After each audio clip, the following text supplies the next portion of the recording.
One. Hello, everybody, and welcome to, Angel Meadows, a conversation with friends. My friend this evening is Dee Medium. I've known Dee, which seems to be like forever, but she's probably going, thank God it's not. Okay, I'm just going to let Dee introduce herself because she's done so much and been so many places that I think it's time that Dee. But first off, thank you very much for agreeing to come on my show. It's always a pleasure, and I'm happy to come on anytime, and I love doing chats, especially with you. It's more friendly and intimate when we do the talks as well, because we know each other so well. But I have done it well now. I can't even think how long it is. It's old age catching up with me. My memory's terrible. Dee, hold on. Before we get started, yeah.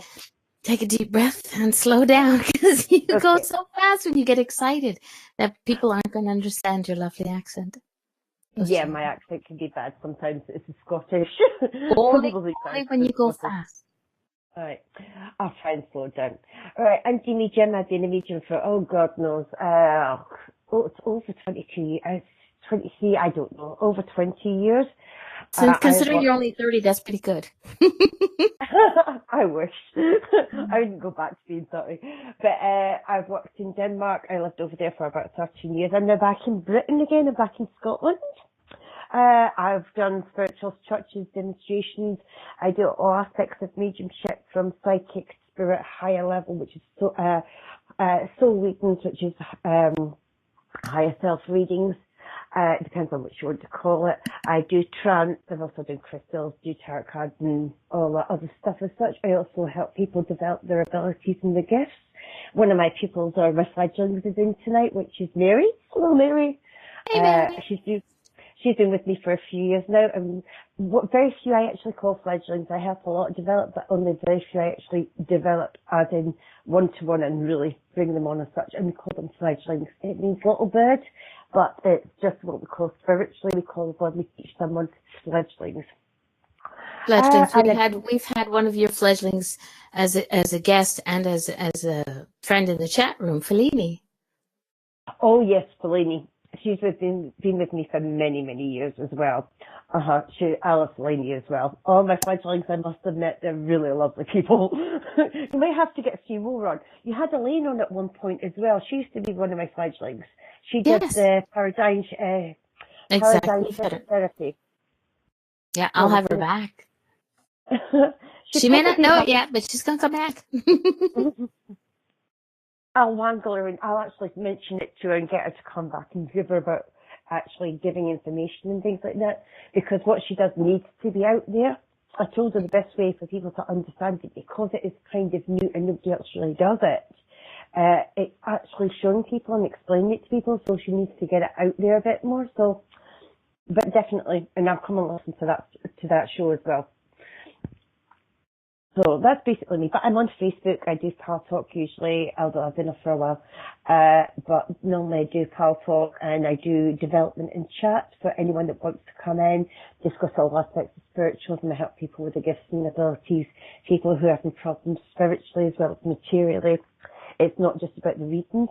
And I have groups on Facebook, which is my community, and my community is more basic. But my spiritual group talks about ascension, higher levels, and it goes into all different aspects of spiritualism from beginning straight through, but it does go into the higher aspects of spiritualism as well. Okay, so if somebody wants to find you, this is a bad hostess that I am, on Facebook, they're going to look up Dee Medium. Yes, there's like John Dee Medium and things like that, but mine is just Dee Medium, and basically look for my unicorn. Usually it's a unicorn or something similar, but it's Dee Medium Community or Dee Medium International Spiritualist on Facebook, and you'll find me. We're going to put that into the chat room. So there you go. I think that'll work. Hopefully that'll work. If not, tough. I'll figure it out. I will figure it out.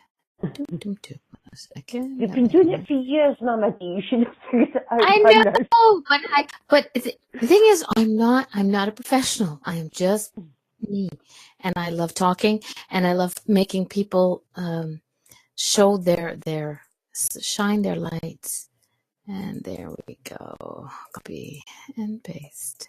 And you also help people to share that information, which is one of the most important aspects. So many people don't really do that.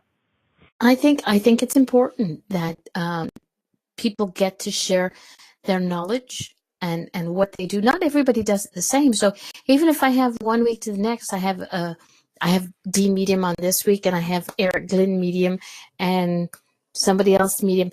Everybody works differently, so everybody touches somebody differently, and it's not, like, even if you study all in the same school, everybody brings their own flavor.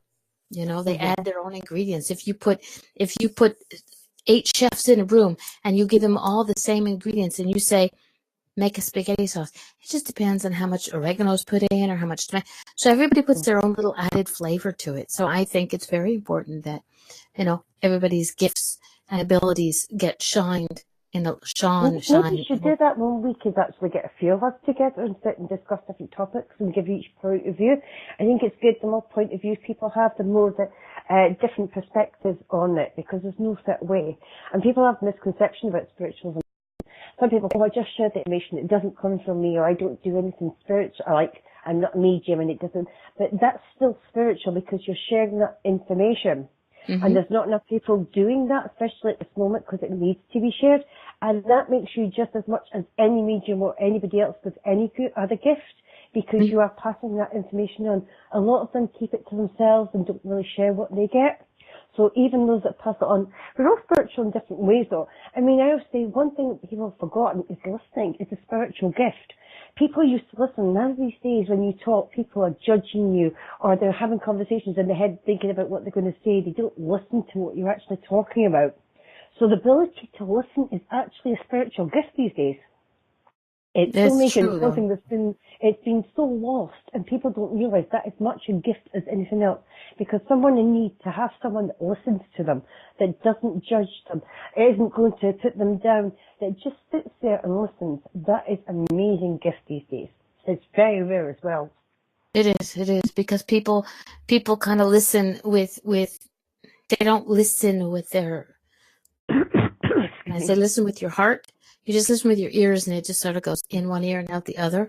But if it's got to make us, for me, when I listen to somebody when they're talking, I listen with the ears, and then it goes to the heart, and then it goes back out the other ear. So I get to understand. You have to understand. You don't just listen and hearing. So I'm not sure exactly what it is. You're very gifted in your way, Mama Dee. There you are. I'm telling you, you're very spiritual, and you're just as spiritual and as much as medium and everything as I am. It's just everyone does it in a different way. I was actually having a conversation the other day about as long as it works and as long as you do it, it doesn't matter. Do it. It's like my friend who does PTSD.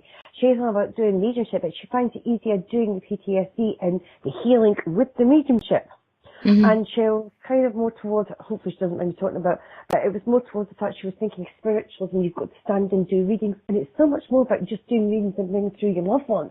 Mm-hmm. And I'm like, if it works, do it, and it's something different, because mediums are good, and if you get a good medium, people will follow you, but a lot of times they want something different. Especially now. So if you've got something that stands out, like there used to be a gentleman that was known as a medium that always brought through animals. That was his thing, and that's how he stood out. So there's a lot of mediums about now where there wasn't as much when I started out, not as many were out in the public eye. And now having that something different that stands out, something that makes you slightly different, something that's quite a bit out of the normal, is actually a good aspect. And it's something that should be kind of more pushed into the light, but people kind of think we have to do it one way. They think spiritualism is all about the reasons, and as you know, but others might not, there's so many different aspects to it, so many different ways, and you know what, if you do it a different way and it works and it's good, go for it. Doesn't matter anyway, so as long as and people enjoy it. Yeah, they enjoy seeing something different. It's partly like we're not entertainers, and I hate like putting it's like we have to write entertainment value only. But in a sense, when you're out there in the public, it is part entertainment as well. Because if you're just drooling on, I have someone coming from spirit. I'm sorry, it puts you to sleep. Exactly. I don't mean that in a bad way, but it does. It puts you to sleep, right? You're kind of just dozing off or something like that. It just it lowers the vibration. So you need to have something to kind of keep the vibration high when you're working. I find laughter when it starts to get too heavy, or there's because sometimes it does get very heavy if you're going very into emotional situations and things like that, and it can make it a little bit low on the vibration. So I always feel a bit of laughter and fun brings the vibration up. But I remember when I started, I was like, especially Scottish media was like, oh no, you shouldn't have fun, it shouldn't be amusing. And I'm like, well, laughter raises the vibration. If we weren't supposed to have fun and we weren't supposed to laugh and enjoy it, why does spirit bring through humour? Why does laughter raise the vibrations? There's a reason behind that. Mm-hmm. So I kind of thought, oh no, I prefer to have a bit of humour as well when we're working and bringing that vibration higher. And it's much easier to work in that environment as well. It's very true. Well, Fellini just popped into the chat room, and everybody was discussing her nuts before. So, but she didn't bring any for the room. She didn't bring any for the room, so but we didn't warn her ahead of time to bring some. Oh. But yeah, no. Eric Glynn, who's in the chat room, he has saying that his grandmother taught him, and I think it's the perfect saying that there's no wrong way to connect to spirit. There's just different ways, and it's true. We all have our own way of, whether you use a tool, either cards or a the little, I can't even think of the word. This is even better. Pendulums, tarots. Thank you, pendulums. I'm glad that somebody understands me. Yeah, because the people who listen in the archives will be, what's wrong with her? I'm special, people. If you haven't figured that out now, deal with it. Well, scribble, I've seen is it that Tyler, the old boy on TV, he scribbles, but it's more of a focus, because we don't really need the tools, but sometimes it's kind of like a comfort zone, or it gives you that focus to get you the connection. Mm-hmm. And some people object to it, but you know what, if it works, go for it. I don't care. As long as you can bring through that message, you can help someone, you can make that connection. It doesn't, and a lot of people get confused. Because one person will tell them one way, somebody else will tell them another, or they'll read a book that says something. And it's like, which one's right? They're all telling me different. And the best way is to go with what feels right. You read one book and if something feels right, you accept it. If it doesn't, you don't accept it. You read another book, you take one, and you build your own way of working, because no two people work exactly the same. But I think sometimes when you go in to get taught, people try to teach everyone the same way and at the same rate, and it doesn't work quite that. And sometimes they can actually hold you back a little bit. But you just take what feels right. If it feels right, feels positive, it makes sense, accept it. If it doesn't mean to say it's not right for somebody else, it's just not right for you. And just go with what you feel is right for you. Very true, very true. Not everybody, like I said, not everybody's meant to be the same. We all are different, even in families, brothers and sisters. Everybody is different. So why should the connection that we have with spirit be the same? It just, Well, that's what makes us all the same, is the fact that we're all different. And the point is, the communication is the way the way your mind thinks, the way you process information, and everyone thinks and recognises differently. So, for example, what's the first thing that comes to your mind when you think of a baby? Or somebody having a baby, what's the first thing that comes to your mind? What's the first thing that you would visualise or think of? Some would see booties, some would see a pram, some would see a baby blanket, maybe a pink baby blanket or a blue baby blanket. There's no wrong. I remember one woman, she used to see a frying pan with an egg in it, and that to her was a baby coming down. Most people would go for booties or something, but she saw a frying pan with an egg in it, and that was it. Oh, there's a baby coming down. And to her, it was always accurate, because that's the way her mind processed it. So likes of that, it's like you can build your own up clairvoyantly by what do you see when a birthday. Most people see a cake with a candle in it clairvoyantly. That would be a birthday. Every time you saw that, it's a birthday. If you see a baby, it'd say some may see a pram, some may be a blanket, some booties. And then that would tell you there was a baby coming down. And you can start to build up your own clairvoyance-wise just on basic stuff like that to start off with. So, and you can actually kind of put it out there. What do I associate that with? And if you get it wrong first time, don't worry, because Spirit will adapt next time. So if they show you something, and you see something with your eyes closed, because often clever to start off with. So you see something with your eyes closed and you say what you feel it is, and it's wrong. Next time they'll say, oh, well, we showed her that last time and this is what they thought it was. So this time we'll give it again and she'll know what it is this time. So they work with you as well.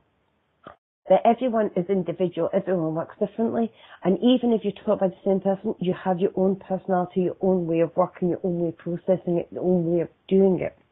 Exactly. And it's like the cards.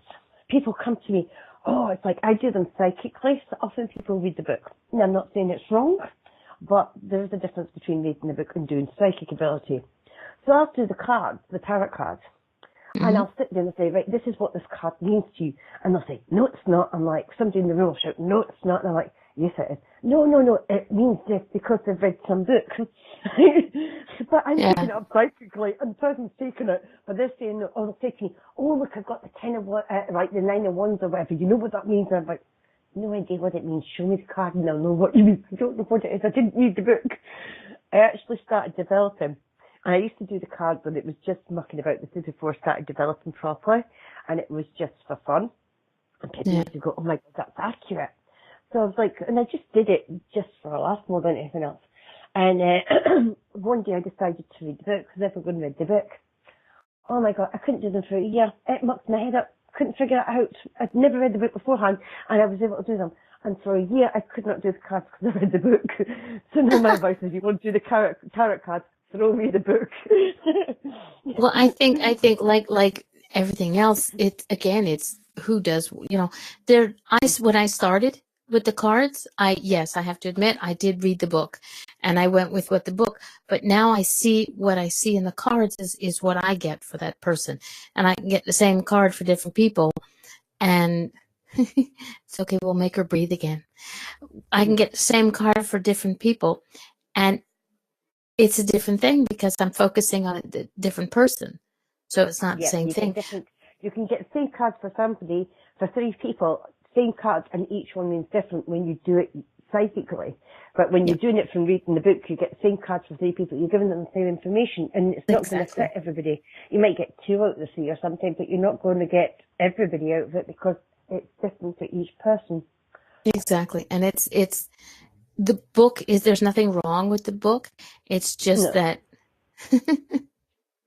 it's just that for some people, they need it to start. I needed it to start because it was my crutch. It was my thing. But well, the way I like to look at it or say about the book, between doing the book and doing it properly psychically, when you read the magazines and you get your astrology charts and you read the local magazines, that's kind of like reading the book. But when you get your chart done properly by somebody, it's actually done by the star systems and where you're born and what time and everything. It's a lot more personal and directed at you. And that's kind of my interpretation of my feeling, and I say my interpretation of the difference between doing the book and actually doing it the psychic way. But it does work doing it by the book. I'm not saying it's wrong, and there is a difference. That's the kind of way I would interpret it, and probably I'm going to get done for that. People are going to sit there and harass me for that comment, probably. But it's my perspective on the difference between doing the book and that. So you will get so much, but when you're doing it psychically, and psychically you can do angel cards, tarot cards, Zen cards, any cards, and it doesn't matter. Whereas if you're doing by the book, you kind of get lost if you change the cards that you're using, or you use a different kind, like Zen cards or anything like that. You don't know what you're doing the same. But psychically, you read one set of cards, you can read any. Yeah, true. Okay, people in the chat room are talking about, they're very thankful that I asked you to slow down. But I said you have to breathe, because they were asking, some people are asking where you were from. Now, you were born in Scotland, and she's traveled around, and yes, she gets very excited, and the more she gets excited, the faster she talks. If anybody has a problem with that, no, just tell me to slow down. I do forget. See, when I first started in the church, people used to come up to me afterwards and say, I want you to breathe for you because I didn't seem to take a breath. I just spoke. And they were literally, I was breathing for you. I was taking a breath. It's true, though. It's true. They thought I was going to collapse on the rostrum because I wasn't. They didn't think I was actually breathing. But we do tend to talk a bit fast in Scotland, and if you don't understand the accent, it can be a bit difficult. But just tell me to slow down. I have the perfect cure for you. Okay, you need to think like a man and slow down. I don't think that'd ever work. I don't think I could ever get into my. I wonder sometimes how they think, but no, I've never figured that one out yet. I might be psychic, but I've never figured that out properly yet. Well, we have the total of 2 men in our chat room, Eric Glynn and Scott Stevenson. So I mean, I can pick on the boys because they're outnumbered, boys. You know. I think they're used to it by now. It's like, Yes, like they are. women go, especially when you get in a crowd of women, that's it, you're done for if you're a male. Exactly. But you know that we love our boys. We just love to pick on them even more. But Actually, okay, men are supposed now to be better psychics than mediums a lot of the time. A lot of psychics, like men, are a lot more stronger at psychic ability. But they do need the sensitivity, which kind of makes it bad for them, because to be mediums and that, they have to be more sensitive, because they have to be sensitive to do this. So often men feel bad because they're a lot more like emotional, like, over movies and things like that, and they try to hide it. But you find that it makes them a better medium if they have that kind of feminine aspect towards it. true. Scott in the chat room says we are superior. We are a superior species. We realize that and are more accepting of you lesser mortals. Are you considering that as Scotsmen or as males? And either way, I'm going to plead the fifth. Yeah, I thought so. You'd be both. Okay, I'm going to plead the fifth on that. All right. When we spoke earlier, you had a topic for today's show, and I thought it was a very important topic that that people should get to. So you've been seeing a lot of posts on Facebook. Well, a lot of posts and also people talking in general. And it was kind of like, I have posted about it and wrote information about it, but I think sometimes people don't really read everything, so they don't really go into it a lot. And I actually got to the point where I did a specific post on this particular subject because I just saw too many people, and it was kind of distressing me a little bit. Mm-hmm. It was because I can pick up the energy just from, and I was seeing all these people writing with despair and hurt in their hearts, and it was so horrible, and I thought, just a little bit of information can make a difference to your life. And I've been passing it out to certain people, and it's kind of enlightenment, but I'm just thinking, and again, this goes back to sharing information. One little bit of information can completely change someone's life. And the posts were basically along the lines of, oh, I've been hurt so many times, and I'm basically not talking to anyone, and I'm disappearing on Facebook, I've had enough of this, and the drama and everything. And it's more so, not just light workers, but light workers are ones that are mainly affected, is they're withdrawing from the world. They don't want to associate with people. They don't want to do anything. And they feel bad because they don't want to help people. And it's within the light worker's nature to help people. And they get to the point because they've been hurt so many times they don't want to anymore. Because they're so fed up of being stabbed in the back or something bad happening. And so this is basically what I've been seeing is people crying out saying, I'm fed up with being hurt, I'm fed up with people stabbing me in the back. And the perspective that is as a light worker, as a medium and other aspects of what we do, it is about helping people. But what we don't always understand is they're not meant to be our best friends. So they come into our lives to get help. Then they leave. It's like going into hospital. You get help. You might never see that doctor or nurse again. And then you leave. And as long as you don't go back, they've done a brilliant job because you don't need to go back. If you've got to keep going back, they've not done their job properly. And that's the same as a light worker, a medium, or anything else. They come into our lives, and while you're in the hospital and that, yes, they're really friendly with you, but once you're outside, you don't see them anymore. And it's the same with us. So they come into our lives, and when they need us, they're our best friends. And they're there all the time, and we help them, and then they're supposed to leave, but often we want them to be friends. So we try to stay connected to them instead of letting them go.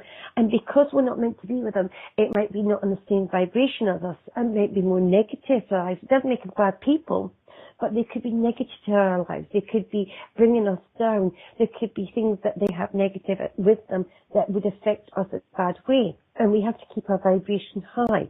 So what happens if something bad happens?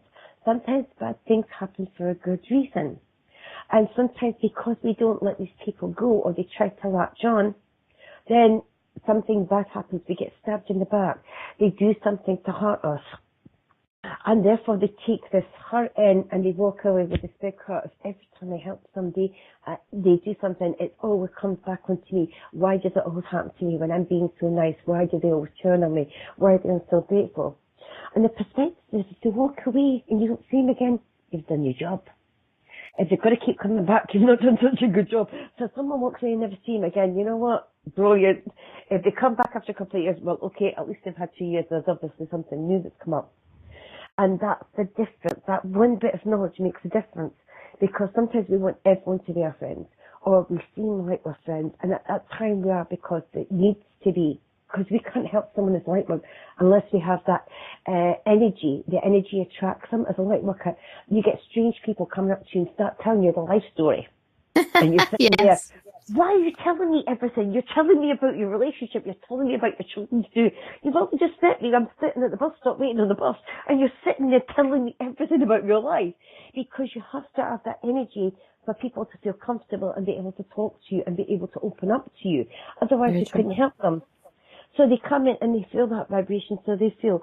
And it's kind of as well sometimes a bit like doctors where someone helps you, so you kind of have that, what's the word, emotional attachment. So some people fall in love with the doctor because the doctor's helped them. And Yeah, it's not real, it's because of what they've done for them. But exactly. again, let them go. Like children eventually, let them go. And as I say, they can be ungrateful, it doesn't matter, that's their responsibility. You can sit there and say, I did my job. I helped them. That's what I'm supposed to do. Dee. Good, sorry. I love you. Okay, we have a question in the chat room. Jane, I will get back to that one.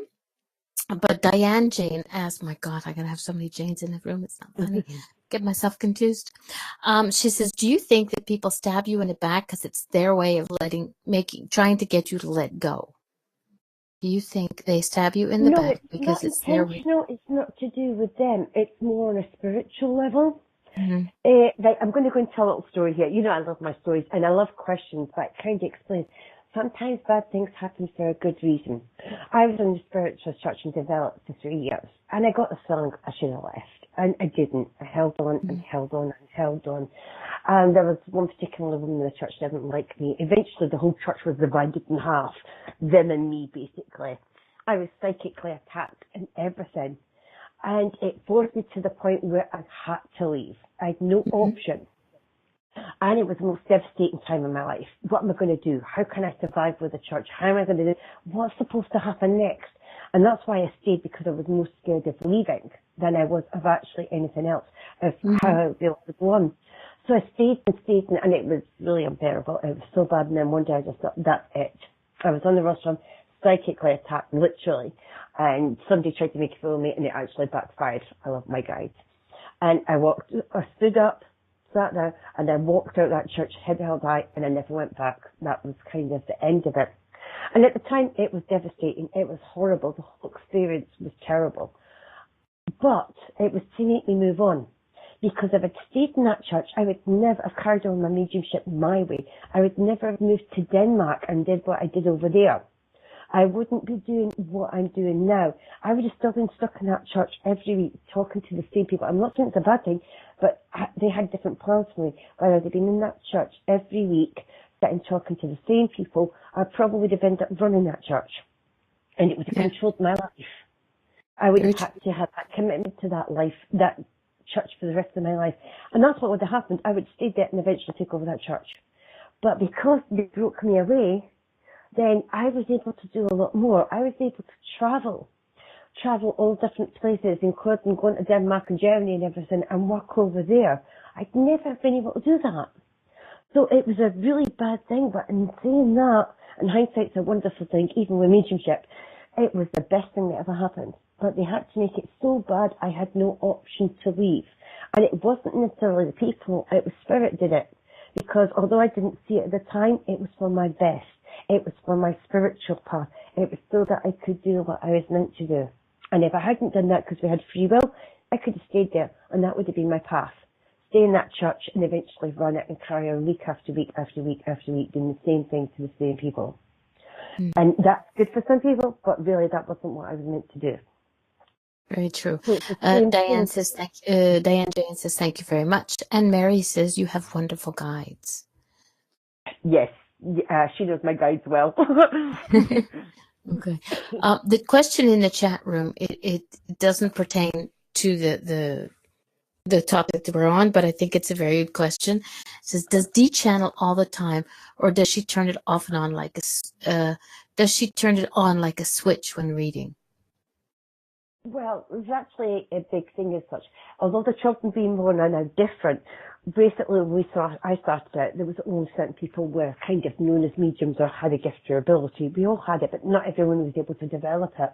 Now there's a lot more people. And they used to have what they call natural born and those that weren't natural born. And I used to think, if you're natural born, if everyone's natural born, how can you, like, if everyone can do it, and everyone's born with this gift and ability, everyone's got psychic abilities.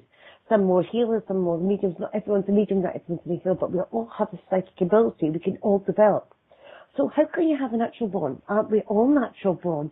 And this actually really confused me for many, many years. But what it actually means is often about the age of 3, 4, such like up to about the age of 6, you start school, you have friends, you start going out and doing things, you're learning new things. So often it kind of disappears with children. Because you'll get many children coming up to you saying, oh, I've seen my grandma, or telling you about experiences of past lives. It's kind of changing now, everything's changing, but say when I started, but what it meant by natural born is you didn't stop.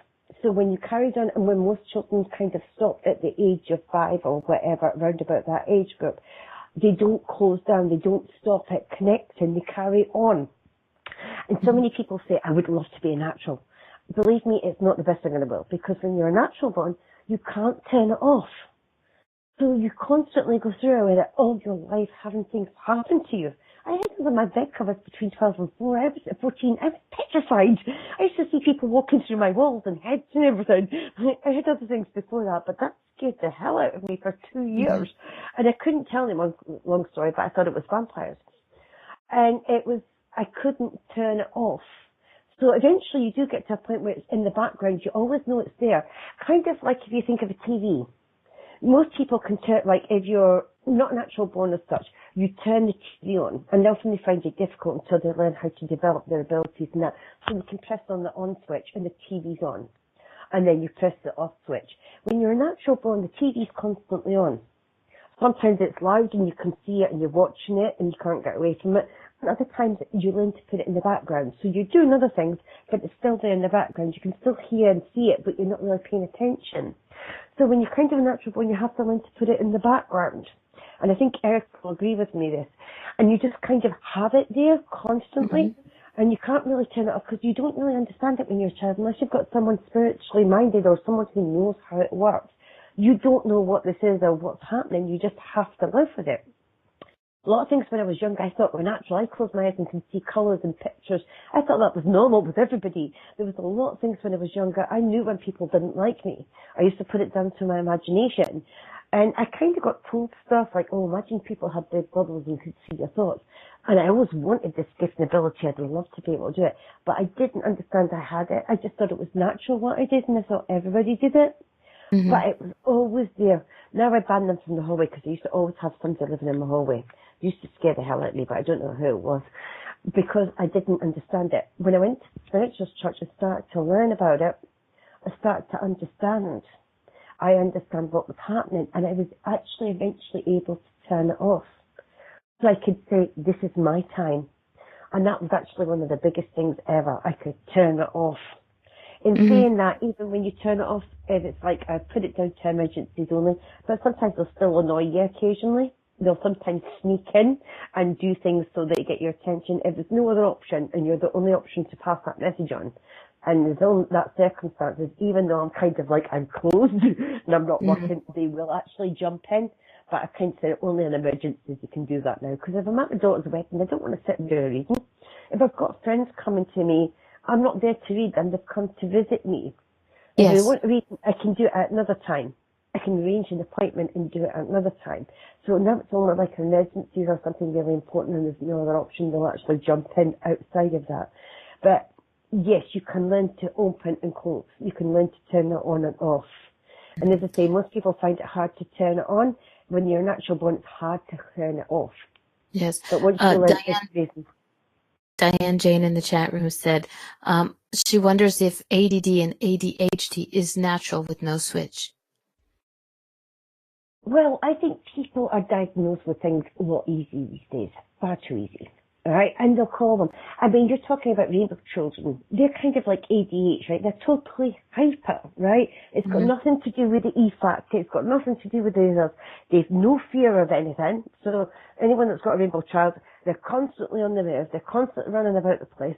They tie you out with anything. They'll jump off anything. You think they're going to kill themselves. Like they'll just jump straight off something and not even think. There's no fear. And it's nothing to do with the condition. It's just because of who they are. And again, a lot of mental situations, like mental problems, if you go and start saying, right, I've actually done this, or do you hear voices? Yes, I do. I see people that aren't there. I feel looked up as schizophrenic, right? Because they don't understand spirituality. I mean, Denmark actually teaches the mental health profession about spirituality.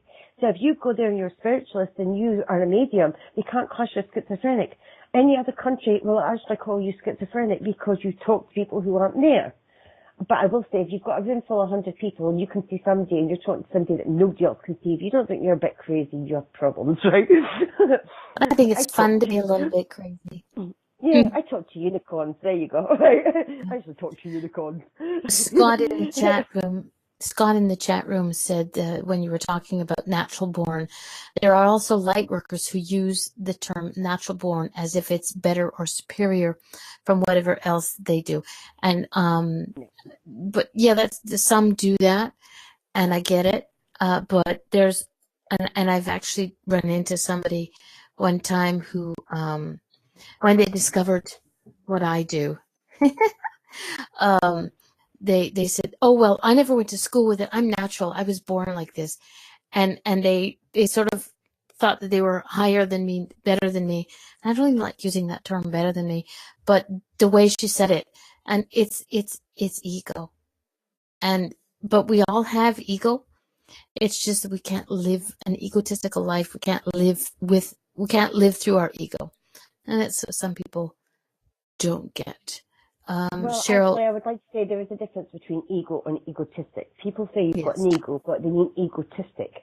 But yes, I've had people come in and say, "Oh, I've got all senses. I can see, hear, feel, taste," and I'm like, "Well, I can almost feel them." Does that make you any better than me? No, it doesn't, right? That's just how you communicate. That's how you pick the information up. Because they think they've got all five senses, then they think that they're above, and that is egotistic. And being natural born, if you're actually a natural born, believe me, they will tell you it's not the best thing in the world, right? It is not better than somebody who isn't. And again, we're all different, but it isn't any better being natural born because you've got more to overcome in your lifetime and more to deal with than someone who hasn't. But no, somebody who goes about sitting like that, it's because they they don't really understand it. And it kind of makes them feel important. And I'm not being critical, but some people do mediumship because they like the praise. They like oh, isn't that wonderful? They kind of feed off that. And I feel that's wrong. It's like when you said introduce yourself. I don't like going into what I do. I know what I can do. I do it when it's needed. I don't need to tell people. People that know me know what I can do. But some people feel they need to see something, but because they don't really understand it, they don't know really what it's about. They just kind of know I'm a medium or I'm a light worker, and they don't have an understanding of exactly what it means. So it is more egotistic than ego, but the ego is being replaced. But when we learn to go in the higher vibrations, we release the ego itself.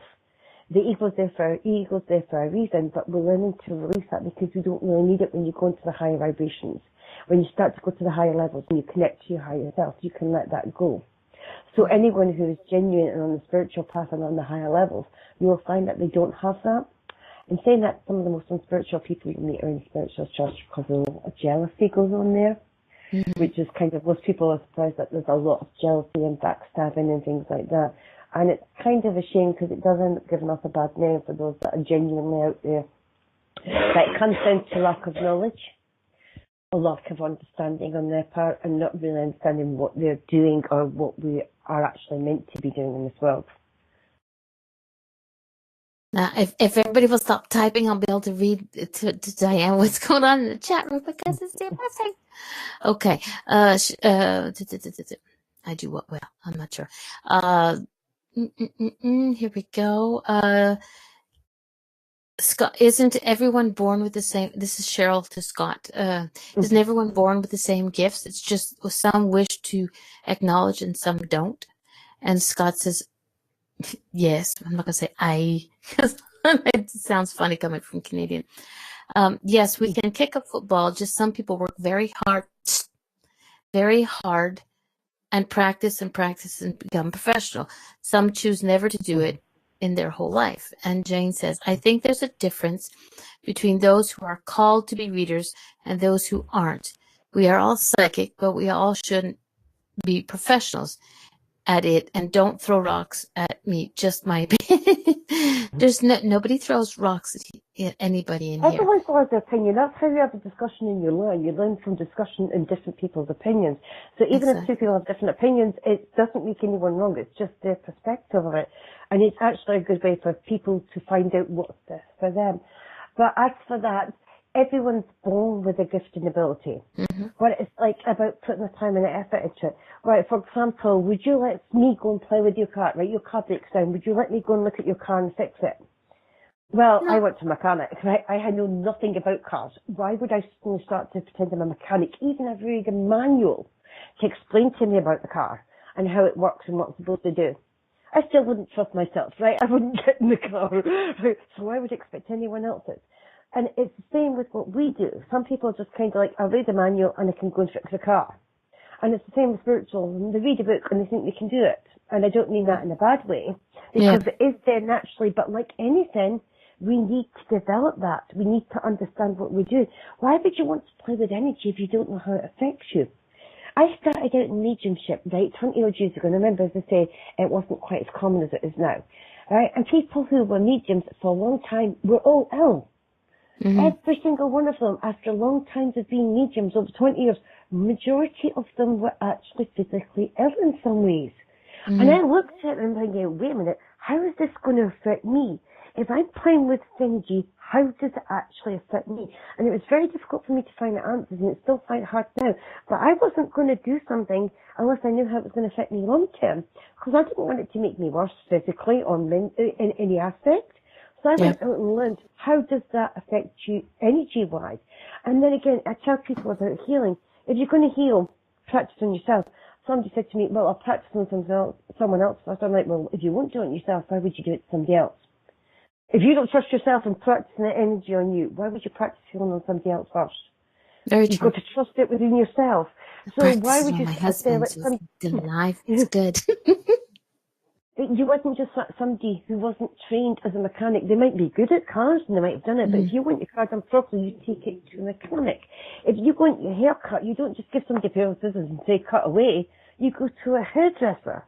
And it should be the same with mediumship. I actually saw this program and the woman was asked, how did you find out you were like psychic ability, you had the ability? She said, well, I turned around and told my friend she was going to have a little girl, and she said, you have a 50-50 chance of being right, okay? A majority of the time, I'm actually wrong on that. Does that mean I'm psychic? Because I only recently started getting that right, and my mentee could never get the sex of a baby right when it was coming down.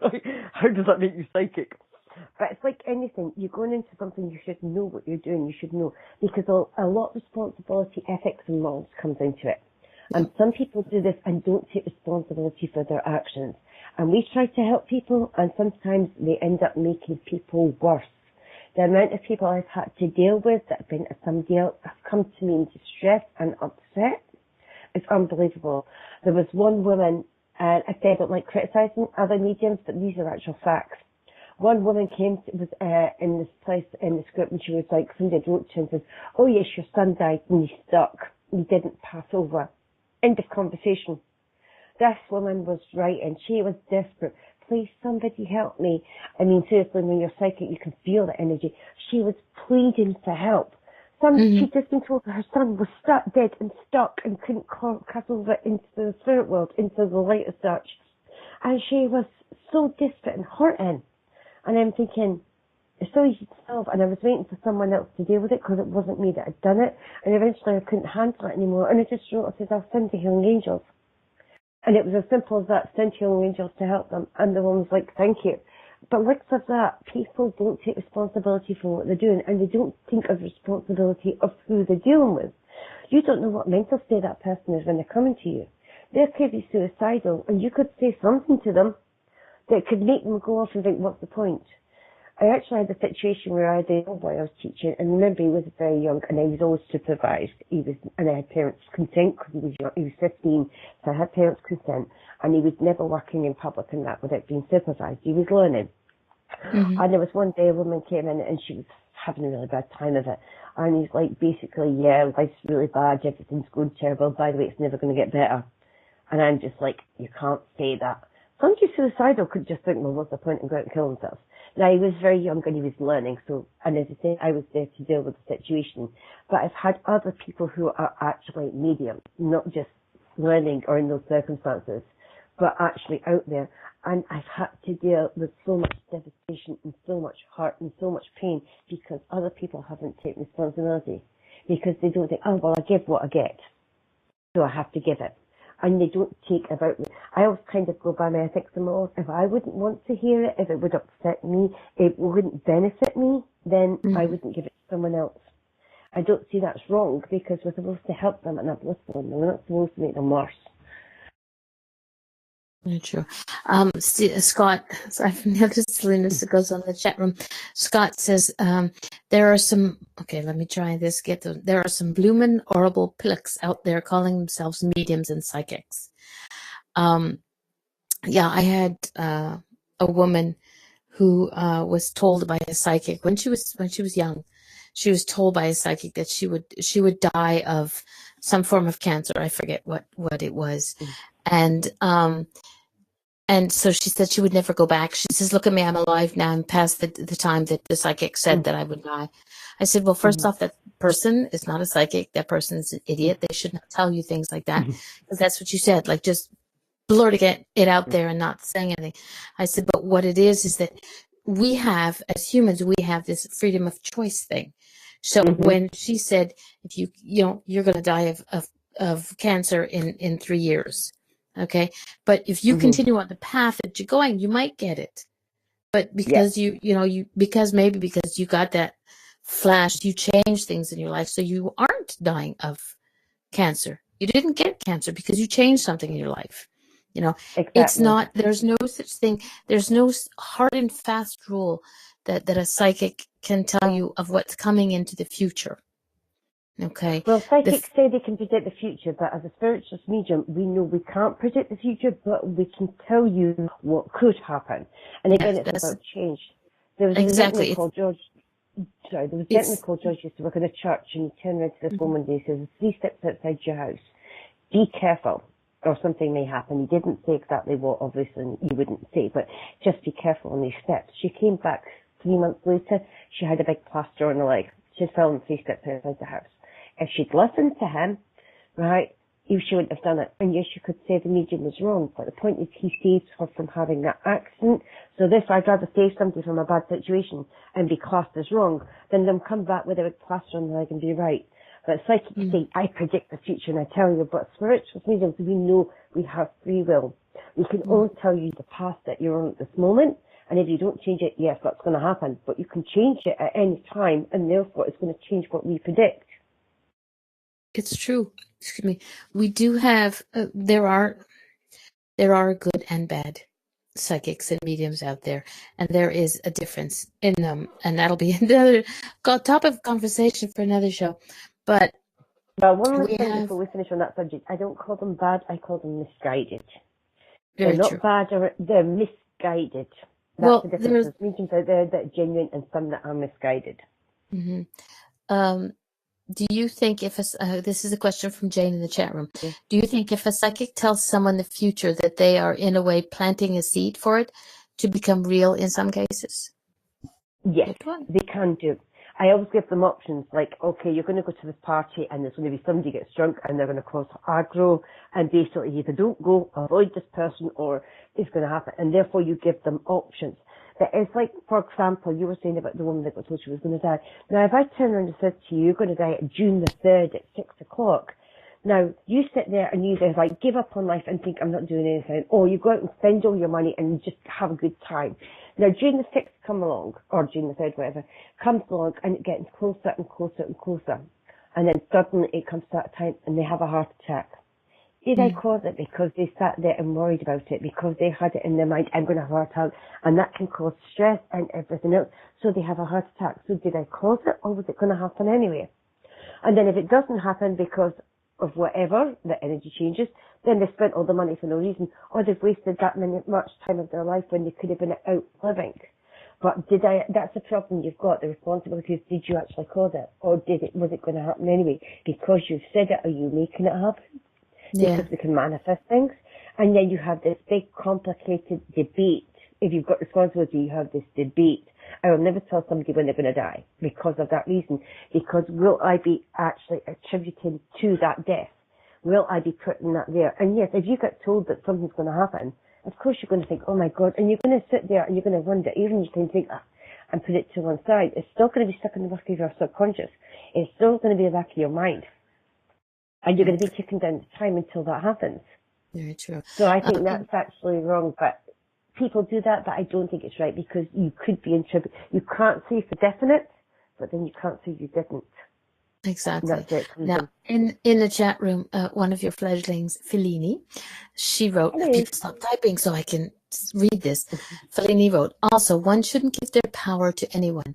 In the sense, when you go for help, do your homework. Find someone who can help, not just anyone. Investigate first to get to know who you're asking help from. If they're on the same page as you. Also, not all know the ethics about this and about all this. And finally, one should always feel better after seeing someone is there to help. Now, that's one of the things. She had a good teacher. Yes, she's a really good teacher, I must say that. Yes, she does. I wonder who the teacher was.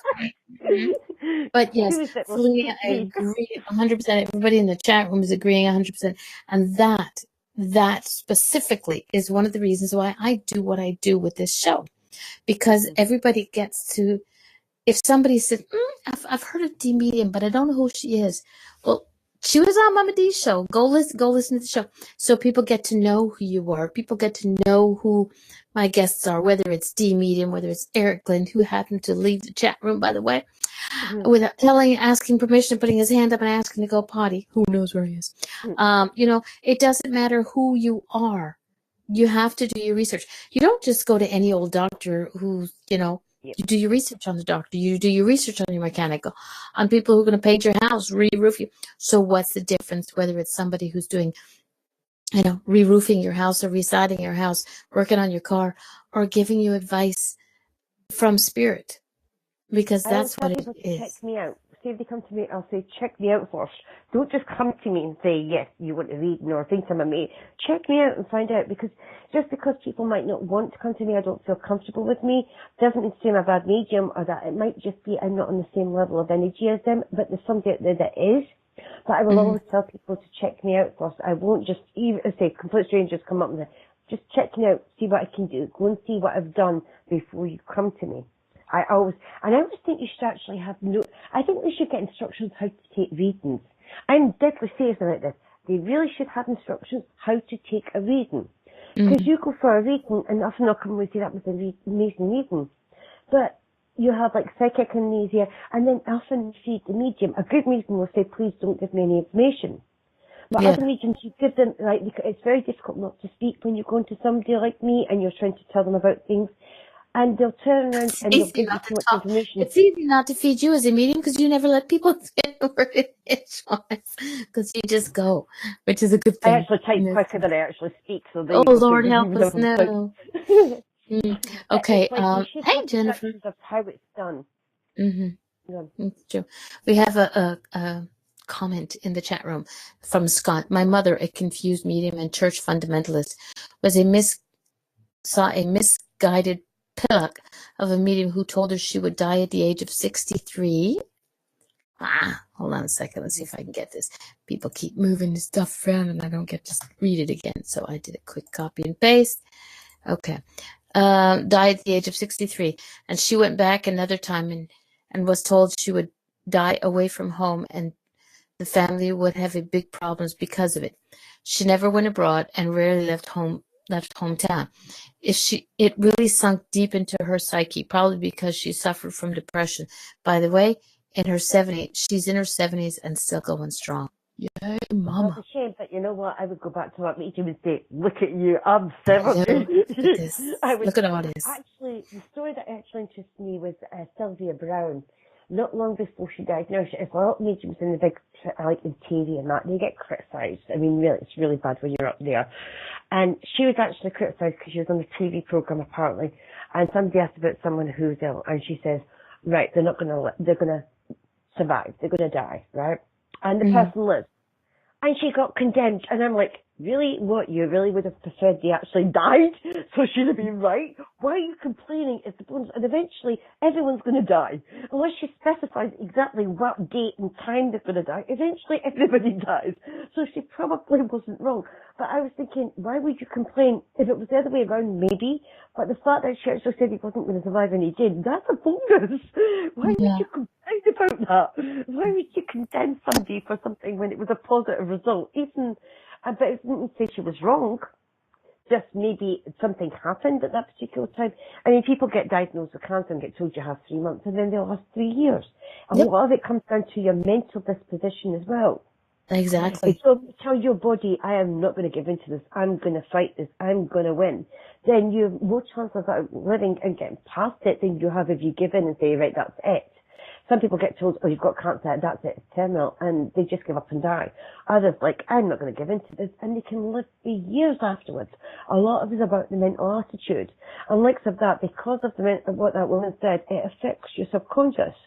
But when you give them mediumship, you would say, look, you can fight this, you can do things, you can try to make it better, and you should try everything possible. You don't just give up. I feel really sorry that your mother was told that. I really apologise because it really does upset me when some people do things.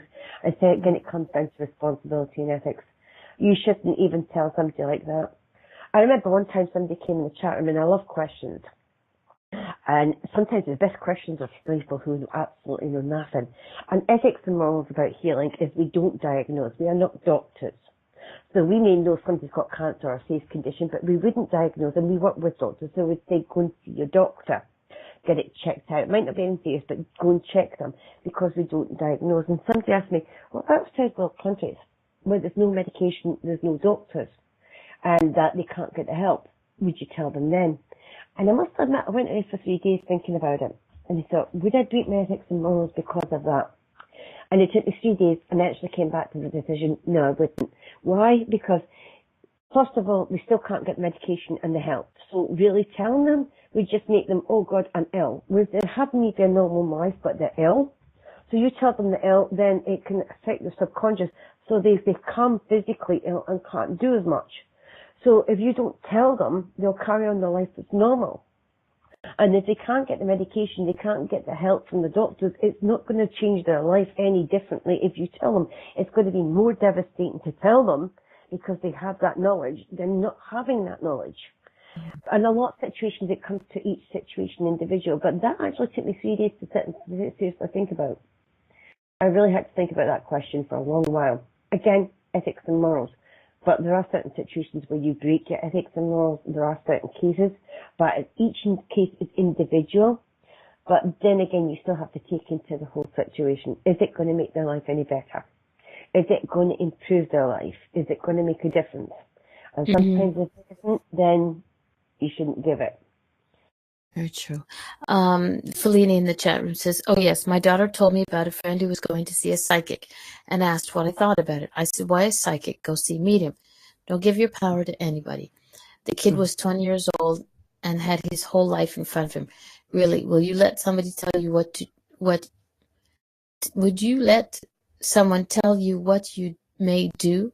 Learn to know yourself, and if you are interested, find a medium and let loved ones come and say hi. psychics have their place in this world. There's nothing wrong with them if you get a good psychic. As for the age things, right? Now that's a big thing with me. A lot of the reason I was penalised and I had the problems in the church I was talking about earlier on is because of my age. I was newly in the door and I was developing quicker than the others because I was kind of natural born, where they had to work at it and it caused a lot of jealousy and resentment. But you're looking at the physical body. You're not looking at the soul of the person. Mm-hmm. Yes, I agree, life experience helps, but the soul could be hundreds and hundreds of lifetimes, could be a higher level, and yet the physical body is only a child. Whereas a woman at 60 who's in an older body could have a very young spirit that doesn't know anything. So you can't go by the physical. I mean, one of the people that can actually shut me up was my grandson, 4 years old, and he was actually able to come out with stuff that actually had me totally speechless. Gobsmacked? Right? Yeah, completely. Completely and utterly, because he's an older spirit. So just because the age, we shouldn't discriminate, and especially since 2000, and especially since 2012, because the ones that are coming down are older spirits. So the more advanced, the more natural they are. It's changing. So the ones that are being born now have full memories of the past lives. They remember the spiritual aspects of things. It's more natural to them. It's not necessarily, and somebody's asking about opening and closing. To a certain idea, we do open and close because we can't be on 24/7. But another part is when you've been doing it a long time, it's part of who you are. You are spirit and spirit is you. There's no difference, no separation. So in a sense, yes, you kind of say, right, okay, I'm not working tonight, but it's always part of who you are. Whatever you learn spiritually affects your material life. Whatever you learn materially affects your spiritual life. So you're actually, the two are so closely connected, sometimes it's very hard to separate the two. Although we shouldn't connect to spirit constantly connecting to loved ones, and that, it's going to drain you. Constantly doing reading, that's the worst thing with people learning. They do so much, they end up draining themselves and become and just kind of go blank, and they can't do anything. So you can drain your energy. But being the spiritual aspect, you're spiritual 24/7. But spirituality isn't about connecting to loved ones all the time. It's not about doing readings or being psychic. It's about the kind of person you are, the way you live your life, the way you interact with others. And what, as I say, the two are so connected. So some people say, can you give me a reading? But actually what I'm saying to you is coming from spirit because it's part of me. So when I'm talking generally, just having a conversation, I'll mention things that somebody's going through at the moment. I'm not being psychic. I'm not connecting to you. I'm not bringing to your loved ones. I'm just, my spiritual side is constantly there. So I will sometimes talk to people and I hit on something that's actually relevant at the moment, and it's just generally in passing. I wouldn't deliberately go out my way to read somebody, but sometimes they're screaming at you. Sometimes it just comes out by accident. And in saying that, sometimes there's no accidents. So I'm having a general conversation and something comes out random, or I'm talking just generally and somebody relates to it, because it's always part of who I am. But the connecting aspect, no, we shouldn't do it that. I should have actually explained the difference before. Spiritually, I am spirit and spirit is me. We are one all the time. But the reading aspect, I close on and off. Because, as I say, you would drain yourself, and that causes a lot of problems, and you wouldn't be able to do anything. It would make you ill, it would make you tired, it would make you sick, make you depressed and everything, and eventually you probably wouldn't be able to connect at all. So there is actually a difference with that. I maybe should have said that earlier, but never mind. But I think also a lot of people haven't learned to ground themselves. You know, those who are natural born. It's there all the time, and if they don't know how to, shut it off, it's because, for me, I think a lot of people forget how to ground themselves, or haven't learned how to ground themselves and protect themselves. And I've said this before. There was a young girl many years ago who, when she wanted spirit, she made a deal with spirit. And when she wanted to allow spirit to come through her, when she was going to do readings, when she was going to do work, and she would put on a specific necklace. And that was when spirit knew that, okay, it's time to work. It's like Eric's guide Teddy would be up front and ready to roll. But when the necklace wasn't on, spirit knew that, yes, they would still, They'd still be there, but they wouldn't. Necklace, not knickers, too. Yeah. Diane, somebody heard It's knickers, like not open and necklace. closed. I've got the necklace on, so that means I'm open. When the necklace is off, I'm kind of closed as Exactly. such for Exactly. communication wise. And yeah, that's a good way to come into, like, to get an agreement so that they don't harass you all the time. Well, you think about it. Do you not like your alone time where you just sit in the house and you don't speak to anybody and there's nobody? Because you don't want Yes. to speak to everybody all the time. It's the same with spirit. You sometimes don't want to. Sometimes you just don't want to True. communicate. You just want to spend time with yourself as such. As for the other aspect you're saying about grounding and that, when I was younger, I used to always walk about in bare feet. Always. I used to hate wearing shoes. Every chance I got, I used to. And one of the best ways to ground yourself is walk outside in the grass in bare feet, and that grounds you anyway. So Mm-hmm. it's kind of natural. Even like meditation, a lot of people I've actually come across have young children. It's very natural. Often it closes down about 4, 5, 6 sort of age group. But often people come to me and they're very worried because the children just sit there and they blank out. They're not responding, they're like just still in the daze. And they're actually meditating. But the parents don't realise that. Unless you meditate, you don't realise it. But the child's actually in meditation. So they kind of go into their own zone. And so they're not in this reality. They're spiritually connected. So their vibration's high. So they're not really aware when people are talking to them or what's going on. If you're in a deep meditation, you've done a deep meditation, you don't know what's going on in this reality because you're not here. And often they get worried about the children do this because children do it naturally. Again, that's why we call it, like we say, we're all born with it. So children will actually naturally meditate. With me, I naturally grounded and didn't realise I was actually doing it because it's part of who you are. I think it's actually easy. As I say, spiritualism is actually so easy. A child can do it. As we get older, we make it more complicated. Sometimes we think it's got to be more difficult than that. We think it's got to be harder. It's like if you look outside and say, what do you see? A kid will say, oh, I see the sky. We'll sit and say, well, there's clouds and like the grey and then there's a plane and look, there's a bird. And we make it a lot more complicated. And the whole thing is natural. A lot of people get this conception of with spiritual beings having a human existence, not human beings having a spiritual existence. We've all heard that, but people don't really get it. We're already spiritual. It's not about learning to open up and communicate to loved ones and spirit and angels and what have you. It's about living this life. If you're connected 24/7, you're not living your life. And that's the purpose of being down here. Experiencing being a parent, experiencing the outside world, experiencing what goes on around you, experience going to work. That's what this is about. They always say to us, if something's happening, problems, health-wise, anything like that, your family comes first. Even as a medium, my family comes first. My spiritual side goes to one side, and they don't disagree with that because I have to have the human experience. If I don't, I'm not learning. And if I don't do that, I'm not doing what I'm supposed to. So if you're connecting, because everyone thinks it's about connecting to spirit and connecting to your spiritual, that's already there. It's already inside us. It's already part of us. We might Agreed. forget a little bit, but we do it naturally a lot of times. Often people start coming up, especially just now there's a big spiritual awakening. Someone was asking about natural bonds and this, that. It's a spiritual awakening with kind of enlightenment. Everything fits into place. And we sometimes go through this. You can be spiritual, a natural born, but suddenly you have this enlightenment and it's like you wake up and realize there's more to the world than there actually is. But again, it's like that's already there and we don't realize that it's a natural part of us. It's the living side that we've got to get used to. It's the how to deal with the material. That's what the problem is. That's what we're down here to do. So if we don't do that and we think it's all about spiritual and that's all the living, we aren't doing what we're meant to down here. Very true. I'm so glad you can't see the chat room because there's some silliness going on. But one of the things that Scott again wrote was one of the things that always pushes my buttons is when some old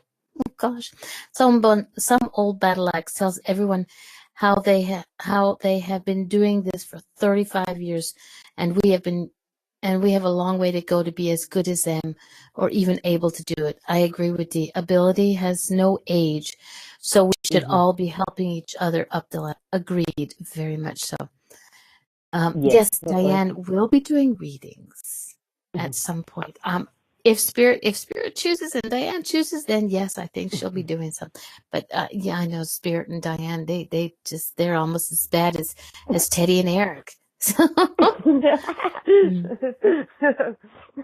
don't know. Mine's are pretty bad, but I don't know if my guys are as bad as Eric's. Although yeah, well, get all off the cheese. Hopefully they don't dress like Teddy does, so we're okay. But first off, let Everything me will do just if you give a start little doing let me something a just bit give a more little physical. shout out to everybody in the chat room. Carrie, Cheryl, Diane, Jane, Fellini, Jackie, Jane, Jennifer's Journey, Kathleen, Marie, Mary, Scott, Spiritual Supernatural Radio, and Tracy K. I thank you all for showing up. And stop talking about my knickers. It was necklace, not knickers. Jeez, stop this silliness. God. You stop. God. Thank goodness people can't see me blush on the audio version of this thing. Fellini, and only been Fellini says, and only been the last few years that there is a sharing wave. Otherwise, it is kept like the best kept secret. When really we are all able to learn, and we are ready to put in the effort. It's very true. I think that you don't have to be. I mean, everybody's a teacher in a sense, because even having a conversation, even this conversation that we're having, it's not meant to teach per se, but there are going to be people who get something out of it. This is another one of the things that love about this show, is that no matter what, somewhere somebody is getting the help that they need. You may have answered one question that they've been thinking about, but just didn't know who to ask or didn't know how to ask, but you've answered that question. So I think that's why, to me, sharing, having conversations, open and honest conversations about what we believe, what you believe, what people in the chat room believe, even if it's not what is the topic of conversation of the show, that I think that it is very important that, we share our knowledge. Well, I was actually going to go back to what Stephen was saying. Is it Steve or Stephen? God. He was actually saying about mediums of doing it 35 years or 40 years and saying you'll take years to catch up to me and you don't really understand. Actually, I can totally relate to that, and what I wanted to put into that is everything's changed. I've been doing this for a long time, and what I know, I was taught old school. I call it old school and new school. Old school is old school mediumship. It's the way it used to be done, right? Mm-hmm. And people still use old school mediumship. And it's still good, it's still valid. But a lot of the older mediums aren't changing to the new way. And the point is we have to go to this new way. Since the higher vibration in 2012, everything's changed. We're doing with ascended masters. We're going to sixth dimension and everything. We're connecting to things we've never done before. We're working with energies we've never done before. When you start going to past the fifth dimension and higher, and you're connecting, because we're third dimension, spirits fourth, and then you start going to fifth, sixth, and now we're starting to get up to at least 13th dimension. There's more than that, but we're starting to reach up to the 13th. You start to go to fifth dimension and higher. It's not using the senses, which is what we've always known. Use the five senses. See, hear, feel, smell, taste. It's about using telepathy. It's about using different abilities. It's about doing higher self or soul readings, which not everyone's done for a lot. I've been doing that for a long time. We just didn't have a word for it. But now everyone's kind of jumping into the higher self, the soul readings. It's a new way of working. What we've known and what we've learned, and I was taught the old way. I was taught how it was done, and it was accurate at the time, but it's all changing. Everything we've ever known, everything we ever learned. I mean, even when the internet came out, they said, oh, it'll never work on the internet. You can't do psychic readings. And they were right. We shouldn't be able to do psychic readings over the internet. They are totally right. But the point is we can do it, mostly because of the electricity, but we can actually do it. But everything has changed essentially since 2012. The whole way of working, what we're coming into now is completely different. So whatever we've learned before, basically is outdated. It's no good. It's not going to be working for much longer. We're basically, everyone's being forced to change. And the older mediums are doing it at 30 odd years, they don't want to change. They don't want to go new the ways. The ones that are being born now are doing it naturally. And we have to be more towards the new way of working to help the younger ones, because they work completely different from what we ever knew. They're doing things completely differently because they still have full memory, because they're older souls and everything. They're actually more advanced than we are on that spiritual path. And each generation is getting more so. And so if we don't keep up with the new way and we don't adapt and change, then we're going to be out. It's not going to help the younger ones coming up. They're going to get stuck because there's going to be no one to guide them. So everything I ever learned, everything I ever knew, everything I ever was taught, SNU spiritualism, over 100 years of spiritualism and everything that, plus from others and outside that, it's basically no use anymore. It's still good as a basics, but it's not relevant. It's completely changing, and nobody knows what the hell's going on. Literally, there's very few out there that actually know what's going on at this moment. And so all these changes are going on, and even mediums doing it 20 odd years are completely lost. I'm not saying I'm more advanced than anyone else. I'm usually one step ahead. As far as knowledge and understanding, I'm maybe one step ahead. And people come to me because they've been doing it 20 years and everything's completely changing. And they don't have a clue. They don't know what the hell's going on. They don't know how it works anymore. Everything's, I say, is just completely different.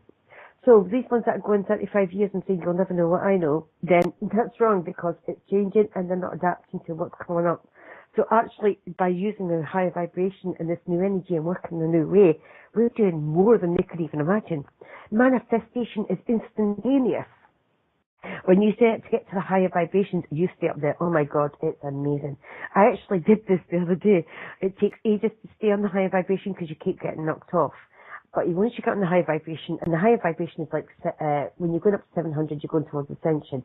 So like 40 is maybe guilt or whatever, or 20 is guilt. Happiness is only like 70, right? Like being happy is just like 70. Mm-hmm. But when you go unconditional love, you're going 500. Unconditional 550 or 600 is joy. Then 600 is actually inner peace. 700 is enlightenment, and above that is ascension. We're learning to get to that higher vibration. And it's amazing. And you hate it when you come down because it takes a while to balance and stay up there. But once you get up there, it's fantastic. But the other day was that my boyfriend kept going, everything is SH, right? It kept saying everything was. So I was like, you know what? I'm going to do it. I'm going to say everything is that. And I did it. I didn't even get a day. I couldn't handle it. I literally was going crazy. I was like, I used to live like this. I used to live so negative. I used to live so bad. I didn't realize, how can you live like that? When you've been on the higher vibrations, you don't realize, even when you get stuck on it, you don't realize. And I went down to that level and I couldn't even stand a day. Couple of hours and I was driving myself crazy. It's so negative and so horrible. And I just thought, I used to live like this all the time. How the hell can anybody live like that? Well, I didn't want to change and get on the higher vibration. I soon got back up again. But when you start to go to these higher levels, it's completely different. Manifestation, health conditions, you can heal yourself physically. First when you start to go to the ascension levels, which is over 700, fifth dimensional. We can do it because it's mental attitude. When we're talking about these fantasy shows where you're able to move things with your mind, it's not actually fantasy, it's reality, because we don't use the brain to the full capacity. We don't know what the capabilities are.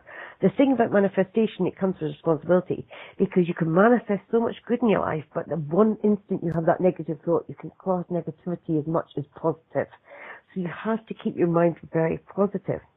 But even just the fact of manifesting, you can manifest good things into your life. And I'm a living proof of that.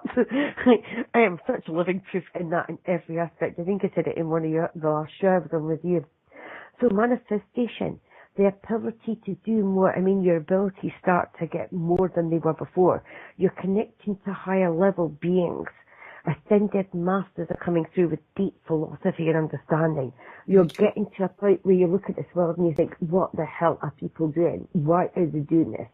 And then you realize it doesn't make sense. You get to a point where nothing in this world makes sense and you realize this isn't even reality. It's like a show. And you know what? You just go along and play with it because it doesn't really matter at the end of it. But once you get to that point and you realize it makes life so much easier because you just realize it doesn't matter. And you know what? I'll manifest good things into my life. Somebody once said to me, you're just sitting back and waiting on everybody, giving you everything. It's not as simple as that. It took me a long time to get here. And I'm not just sitting back waiting for people to give me things. But I can manifest the good in my life.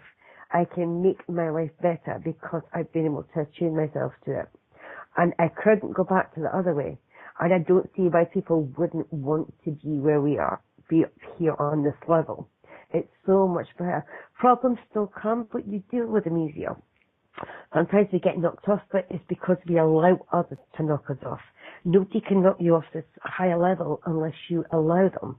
If you allow them, then yes, they can bring you down. And that's like, oh, it's like falling a great height and hitting the floor. But nobody can do that. And it's all about the power of the mind. What we can do with the mind is unbelievable. We don't use it to full potential. But what comes with that, telepathy is another thing. I hate telepathy because people's minds are all mucked up. I don't like using it. But you're able to communicate with certain people. So if you're sitting down and you want a drink and you can't be bothered going to get one, instead of asking, and you go, oh, you're lazy, you just sit there and think, oh, I fancy a drink. I think, yeah. And the will say, oh, I want a drink. Do you want one? Oh, yeah, that's great. Thank you very much. Here you go. If you're working with somebody that's negative and you're phoning up for like something, I don't know, council or some legal stuff and that, and you go, oh my God, there's going to be somebody awkward. Sit there and you be positive and think, right, okay, and I'm sending out these thoughts beforehand. I'm sending them out so that they work in my favour. And the laws of spiritual laws of reflection are about putting out positive so you get positive back, so you can deal with negative people easier. But as I say, I did it for about less than a day and I couldn't handle it. I really couldn't stand the difference. Once you've been up there, it's amazing. And it's like kind of a fantasy land to a lot of people, but until you've been there, you don't really understand it. And I'm going off subject again. It's okay. You know how subjects work. This is like somebody said, was it Jane said she goes off topic, and I said there's spirit guides as to where we're going. If it's not spirit, it's my wayward mind. So hello. But yeah. So There's okay, if always a anybody, reason I go off topic. There's always a reason I go off topic. There's the point. Well, sometimes there's the point. Okay, if anybody has any questions for Diane, or if you would like, since we only have about roughly half an hour left, if anybody wants a reading from Diane, and Diane and Spirit are willing, then pop something into the chat room, and we'll talk about that. But Just one put thing, your name in the chat room and tell me the names of the people that are interested in the reading, because I don't know who. Normally, I would see who's there. So I can't see the names of the people. So if they write down now who would like, if you'd like to read, just put your name or say me or something. Me, so we know. Okay. But something that Fellini wrote a little earlier, and I liked it. She says, I learned to be a medium. I found my teachers. I put in the time and will learn forever. But we are all spirit living the human experience. But we are all spirit. So very, very true. And Fellini had a really good teacher. At least one that I know of. I know, I keep trying to get her to teach me, but she won't do it. Seriously. I don't know why. I keep asking her, but she won't do it. No. So. She's good. She's good. Fellini's got to come back on my show, or at least we can have a conversation, her and I, about making her come on my show. There she's, oh my God, in the chat room. Start talking about nuts. We're going to talk about nuts. Okay, so that means we'll be talking about Eric and Scott when we're talking about nuts. Well, if anybody, okay, there's a couple of minutes difference between the chat and. Sorry, Scott. I will say, while we're waiting, I tried for so many years to fit in and be normal and be like everybody else. I always felt excluded and different. I always sounded like the black sheep of the family and everything like that. I actually like now being different. I'm really not that different because there's a lot of people out there like me, but I like being different. For years I tried to be like everybody else, and now I realise it's actually better to be different and stand out. I love my unicorns. My unicorns for butterflies and rainbows, so I'm good with that. Not a problem. Oh my God, I told this guy, we was talking, I was like, he did a picture for my daughter, and I was like, do you do unicorns? He's like, no, I've never tried one. Why? I said, well, I'd like a picture of a unicorn. He's like, I said, yeah, it's my guide. He's like, do you talk to it? I went, yeah. And he freaked the hell out. He ran away laughing to tell everybody. I love the reaction when you tell people you talk to unicorns. I just think it's hilarious. Scott in the chat room says dragons don't eat unicorns anymore because his guides are dragons. He's got a very nice one. Diane Jane would like something if you get anything for her. What's her name? Diane Jane. Oh, Diane Jane. Okay. Lovely name. That's a nice first name, doesn't she? She's just like, rock on, girl. All right, that's why I keep thinking you're talking to me, because you keep saying Diane, so I keep thinking. Okay, we're gonna call her DJ. But there is another Diane in the chat room. Or is she with it? No, she's gone. Okay, no, there's another Jane in the chat room. Okay, we're gonna go DJ. That's better. Right, okay. Right, okay, give me a second. Right, I don't know. Right, I'm just going to throw this out just at the moment. I'm seeing fish. I don't know, Candy Crush. I think I play Candy Crush sometimes. I go about and see fish flying. Does she have a connection to Candy Crush or any connection to fish? I'm just seeing if I've got the link with you. It's like, I know it's kind of, but it's to see if it's linked definitely with you, DJ. Okay, she said no. No Candy Right, Crush and no okay. fish. Right, so this would be possibly somebody in spirit that did fishing. It would be, or somebody that was living, but I would say more somebody in spirit. Anybody in the room take a gentleman in spirit that actually used to fish? Don't tell me no. Well, Maybe somebody, there is a there is a couple of minutes difference in yeah. moments difference, but we have two who have said yes about the Right, okay. gentleman who's fishing. DJ, if you just hold on, I will come back to you, but alright, I'm see where I'm going. Right, so there's two can take the fish. Normally I know who Great. I'm going to, but I can't see the names, so it makes it a bit more difficult. Right. Well, there are three people who have said, four people who, my goodness gracious me. So do you want me to tell you the names of each one? No, is Stephen one of them? Is that Stephen one of them? No, Scott. No, Scott Stevenson. No, it's not him. No, It's he's all the not. Okay. ladies. Okay, ladies in the Right, so there must be a connection to Stephen then as well. Right, give me the names. Fellini, Mary, Tracy, Cheryl, Carrie, and Marie's talking about having sushi for supper tonight. Well, that was class. It's still fish. I just saw the fish more than anything else. Right, okay. Right. I'm trying to see who I'm. Favour with because Cheryl at the moment. Is there a connection to somebody that likes football? That's possible on the living because I'm trying to get a link to separate them all to make Okay. sure I'm definitely. With Cheryl, she understands somebody that plays football or likes football, or like either plays Who is football it? all the time. Who did you say? Cheryl? Yes, try Cheryl. You Cheryl. say it's really Football, and that would be American football, not UK any kind. football. It's just I'm seeing this football, so there's a connection to somebody playing. So I don't know if it's kids playing football or somebody's actually a football fan of some kind. Now, Diane, is that American football with the, or is it UK football, which is Wouldn't soccer? matter. It's just kind of football. Just I'm Okay, seeing them something to do with with a ball football. as such. Cheryl, do you have any connection with somebody who plays football, whether it's Well, soccer somebody or that likes football, it, it's just kind or of a likes it? connection to so somebody might be a football fan or they like playing football. Kind of like my grandson plays for a football team. He's not a big professional, but he likes to play football all the time. So it'd be like somebody playing football all the time with someone who's a football fan. Well, her kids played, and her hubby loves football as well. Right, okay. We'll try and go Cheryl at the moment. If you just stay with us. As you normally can see the names and that, it's just difficult doing it. The face, I'm not used to it. Just stay with me. We're gonna have to get you a Right. laptop Can that I say she's works. been going round and round at the moment? It's like something's been going round and round. It's like continual. It's like the same situation keeps happening or something keeps coming up recently. Cheryl.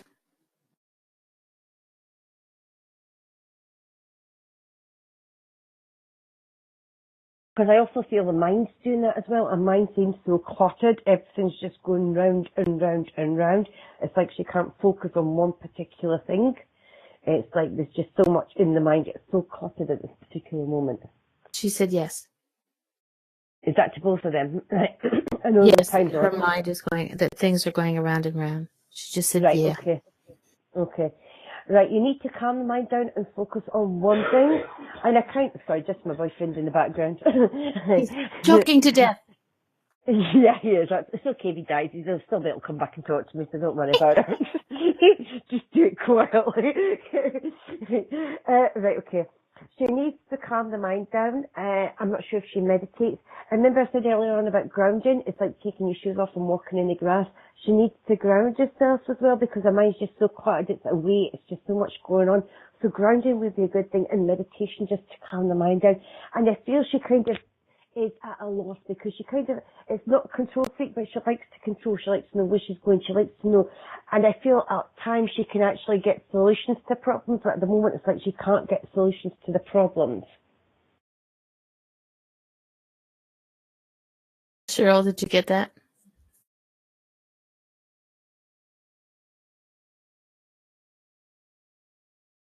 and the energy comes, I get even faster talking. She says mostly. She says, okay, which part mostly did you know? Okay, Cheryl, I'll put you where. Okay, Cheryl, you should have put your microphone on. Actually, it would be good. It would give me She better. needs to ground and grass walking. Cheryl, if you can turn on your mic, that would be awesome. That makes it easier so that See, you actually connect. sometimes we actually ground, but at the moment the energy is so fluctuant, it's up and down. We need to ground more at times than others. So even if we're grounding, sometimes we need to ground more. And if the mind's all erratic, it means she's not as grounded as she should be. Okay. So Diane, sorry, Cheryl, you need to ground more. You need to get out into the grass, and thankfully the weather's getting nice, so it work that way. Well, either the grass or meditation. Some people find it hard to meditate. That's so grass is an alternative. Walking barefoot on the grass, going for a 10-minute walk in nature, just to clear the mind, or meditate. And any of those will actually do, sort of thing. Or just sit there with your feet on the ground and just visualize roots coming from your feet. It's a good thing to do on a regular basis. But as I say, certain times we need to ground more. So we can ground regularly, but sometimes we need extra grounding. Okay, I'm going to unmute Cheryl. Hang on a second. Okay, Cheryl, you're safe to go. Okay. Can you hear me now? Yes, we can. Yes, I can hear you. Okay. Okay.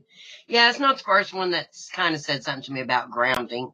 That's something that I have a lot of trouble with because I have so much going on and a lot of things going through my head and a lot of things happening. So yeah, grounding I do have a big problem with. Right, okay. I can take you 2 seconds to ground, okay? I'll give you the basics. You can do this when you're on your own, but I'll give you a basic. Are you sitting with your feet on the ground, or are you sitting in like a chair with your feet on the ground at this moment in time? Sitting on a chair with my feet on the ground. Yeah. If you are, just close your eyes for a second, and I'll give you a quick run through it, and you can do this on your own. But this is very basic grounding, and it's a very good technique. So you just sit there with your eyes closed. You don't have to meditate as such. Feet on the ground, and visualize, try and see roots. Even if you don't actually see them, just try and visualize, I think of roots, like a plant coming from your feet into the ground. And they're going deeper and deeper into the ground. They're going deeper and thicker. As they go down, they're getting thicker. And they're going under the ground, under the house, out into the street. They're going down to the core of the earth. And as they're expanding out and as they're going deeper into the ground, they're getting thicker and thicker and thicker. A couple of minutes a day, just sit there and visualize that and do that. Just sit, close your eyes, and you can do it in a public place as well. You just close your eyes and just visualize these roots coming. Try and see them. If you can't, just think of these roots growing out, thick and deep into the ground, under the ground, out to the street, deeper into the earth, towards the core. The deeper and thicker you go, the more grounded you are.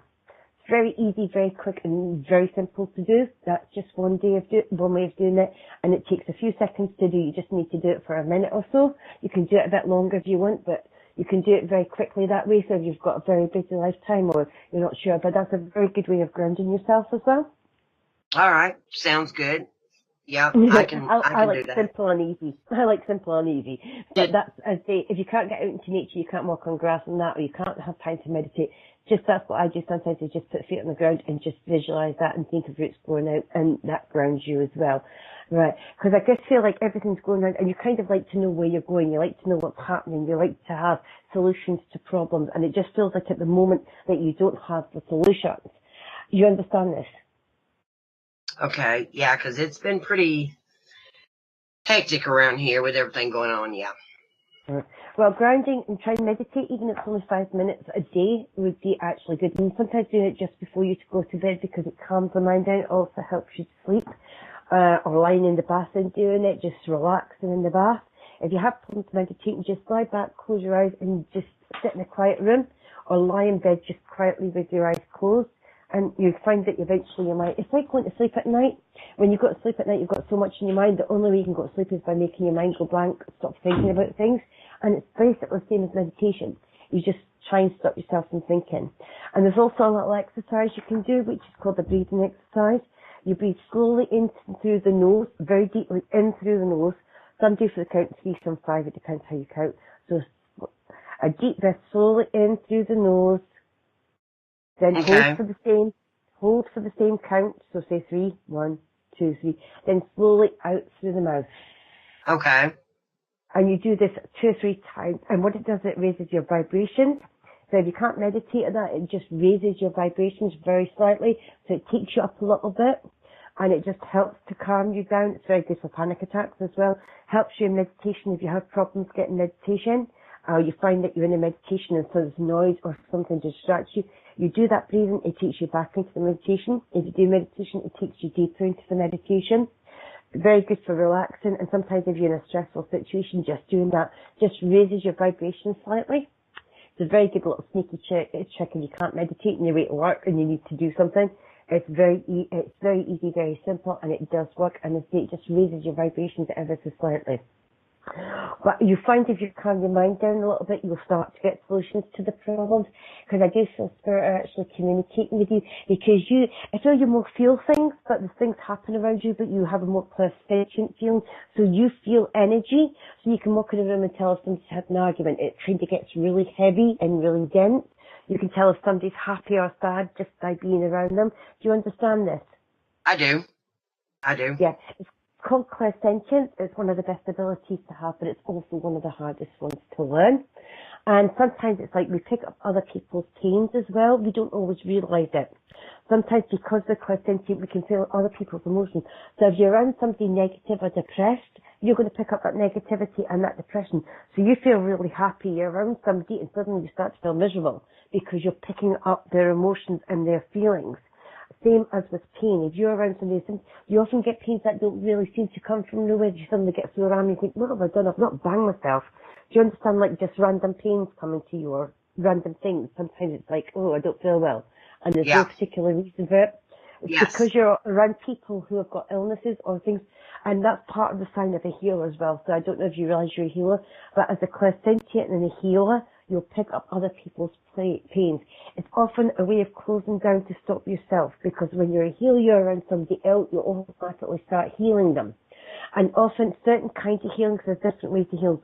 Literally, we take the pain on. Now, what you have to do is release the pain. And all you do is say, take away all that is not mine or will do me harm. Or just release it into the universe, because what you're doing is taking the pain away from them so that they have less pain, so you're healing them. But we take it on ourselves. Certain healers do this, and it's not a bad thing as long as you realise it's not yours and you release it. Some people don't realise they do that, and they'll be walking about for years. They'll go to doctors and hospitals, and there's nothing wrong with them every time because it's other people's pains and they don't realise it. So you just either send it out to the universe. Anything that's not mine, anything that will do me harm, send it out into the universe. And if you're not sure, do it anyway, right? Because if it's not yours, it won't take it away. So if you get a hammer and hit your thumb, you can say, take away all that is not mine. That pain's not going to go away because it belongs to you, right? But if it's not your pain and you suddenly get pain in your thumb, it will take it away if it's not yours. Okay. So I appreciate that. And I don't know if you know how to close down, but you can do various ways. I'm giving you quick and simple because of the situation. A simple way is like a light switch. So it's like, okay, I'm going around somebody else, I turn the light switch off, or visualize the computer and unplug it. That kind of aspect, or get a phone and hang up, kind of to disconnect. So when you're around people who are negative and when you're around people who are ill, you're not picking up their straight energy. If you want to heal them, then fair enough, you pick the phone up, you turn the switch on. But if you don't want to, because otherwise, because you get very tired at times, very drained for no reason, you just feel exhausted. Because people are taking it. Yeah, they're not deliberately draining your energy, but when people are ill, and as a healer, we heal them. And some people need more energy than others. It's not that they're vampires. If someone's got cancer, you can't give them enough energy to heal them. So they'll drain you dry. And it's not intentional. They don't even realize they're doing it. And as a healer, you do that unless you put a stop to it. So you kind of put a barrier. So what you need to do is in your head is say, I'll allow other people to take my energy, but I need to keep enough for myself. And that should start. And it's as simple as that. Just in your mind at this moment, just say, friends, I can give people healing energy. I can give people energy that I need, but I keep enough so that I can do what I need to do. Okay. Very simple and easy. And just by saying that in your head just now, they'll hear that and they should comply to it. And that should stop you being as drained. But you can stop it by just visualizing the light switch and just turn the light switch off. And that kind of closes you down. And you'll find that you don't pick up other people's anger and negativity or illnesses as much. Your hands get very warm at times, very hot and sweaty for no reason. Yeah, because usually my hands are ice cold and it drives James nuts. There's times that they're just so hot, it's not funny. Right, it's called spiritual healing. It's called laying on of hands. And again, that goes with that. You'll probably also have clairvoyance as well. And I hate people saying you've got these things. That's what I'm saying about the healing aspect. The hands getting hot, that's healing energy. So you can do it yourself. If you get a headache, your hands are warm, put your hands on your head and you'll heal yourself. If you've got somebody, just by touching their hand, you can pass the healing. If your hand's warm and you touch somebody, then you'll pass the healing on through them. And when it's actually sweaty, it's not, because if you feel it, it's very smooth. When it's water or sweat, it's not the same. This is actually healing oils. So you physically touch them with it, you're passing healing oils and healing energy to them. So that's why your hands get hot and sweaty. So when it feels like that, it's actually the healing energy. And often with healers as well, it's not just a clair sentience, because healers feel people's pain, so you know where the pain is. So if you get a pain in your leg for no reason, it means somebody's got a pain in the leg. So you know to put the hand on the leg. But just holding the hand would do. The other thing is clairvoyance often comes with that. So can you just take 2 seconds to close your eyes? All right. Just close your eyes for 30 seconds. And can you tell me, do you see anything? Do you see lights, flashes? Do you see pictures? Do you see anything with your eyes closed? I see lines of light. Right, that's fine. Okay. That's just confirmation of clairvoyance, the first communication of spirit. And again, you've been asking spirit for answers. You've been trying to communicate with them. And I always say to people, it's not talking to them because they hear our thoughts in your voice, but it's actually understanding them. And I hate when people don't explain things, which is why I'm doing this. They're actually communicating you. Those colours are actually the messages. And it often starts with like flashes of light or strips of light just flashing by. People think you see people in the room with you. That's usually when your clairvoyance is more advanced. Not everyone starts with that. Often it starts with just little colours. Then it'll progress to pictures, then like movies, and it continues on. So that's spirit communicating with you. And you can actually, if you start healing and you develop, because I feel strongly you want to develop, meditation's the best way to start. And meditation isn't about, oh, I can't meditate because I can't focus. Meditation learns you to focus. So you have to keep being persistent. Don't just give up because, oh, I can't do it because I can't. That's the point of meditation, is to learn to focus. And the breathing exercise is a little cheat to help you with that. But clairvoyance is the start, or is the clairvoyance the start, because when you're a healer, you need to heal the mind and the body. So if you heal the body and you don't heal the mind, it's coming because of stress or a situation. You can heal the body as much as you like, it's going to come back. So we heal the mind with clairvoyance. Often we see things. And often to start off with clairvoyance is say what you see. If you remember earlier on, if you were early on, see a cake with a candle on it. What does that mean to you? Something with a candle in it? A cake with a candle. A what? What would that, if you saw a cake with if you close your eyes and saw a cake with a candle, what would you think that was? What would it make you think of? Candle, a signal, to bring light in. A homing. Well, right, okay. I was more on about a candle with a cake with a candle in it, but that's fine.